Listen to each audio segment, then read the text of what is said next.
মানে আমি কিছু বুঝি না, আমি কি কারো পাকা ধানত মই দিছি? কদিন পাকা ধানত মই দিলে তা হলো যে মানুষ আমাকে কিছু করবে আমি সহ্য করবো। পাকা ধানত মই দেয়নি, কিচ্ছু দেয়নি, মানুষ খালি সবসময় আমার সাথেই লাগবে, আমার সাথেই লাগবে। আমি কি করবো কও? আমি শখ করে কালকে কলেজে গেছি, কলেজে যায় সে প্রিন্সিপাল আমার দিকে তাকে আছে, কলেজের গিয়ে ঢুকতে কি না ঢুকতেই তাকে আছে। আমার কি আমার দিকে তাকে আছে, কি শোক তাকে থাকবে লেখো? আমি কি ওই প্রিন্সিপালের পাকা ধানত মই দিছি লেখো? মই দিলে তো টাকা থাকবে নাকি? ওরা কিছু মনে করিনি, সোজা সোজা আমি চলে গেল কলেজের ভিতরে ঢুকে আমার দিকে পিউনও টাকা আছে, পিউনও টাকা আছে। কিরে পিউনের ধানতে মই দিছি? পিউনের ধানতে তো মই দেয়নি, তাইলো পিউনের ধানতে মই দেয়নি, প্রিন্সিপালের ধানতে মই দেয়নি, তাহলে তাকে আছে কেন? তাকে আছে কৃষক, আমার দিকে তাকে থাকা লাগে কৃষক। যাই হোক ভিতরে গেছি কলেজের ভিতরে যায় তিনটা ছুরি, আমার দিকে হা করে টাকা আছে, হা করে টাকা আছে। আমিও কি পাকা ধান মই দিছি? না হলে অবশ্যই আমার দিকে ক্রাশ খাচ্ছে, ক্রাশ না খেলে কি টাকা থাকতে হলে ক্রাশ খাওয়ার জন্যই টাকা আছে।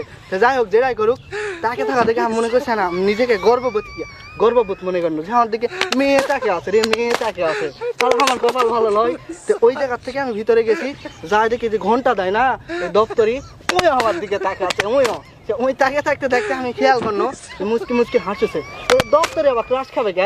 দপ্তরি তো ক্লাস খাবে না, তাইলো দপ্তরি ক্লাস খাবে না। ভিতরে চলে গেছি স্কুলের ঘরের ভিতরে, যত ছাত্রী সব আমার দিকে তাকিয়ে আছে কি তাকিয়ে আছে কে?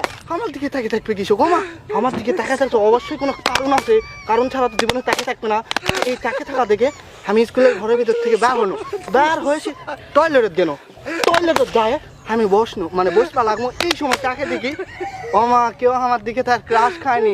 আমার ছেলে প্যান্টের চেন খোলা আসলো, আমি বুঝিনি কেউ।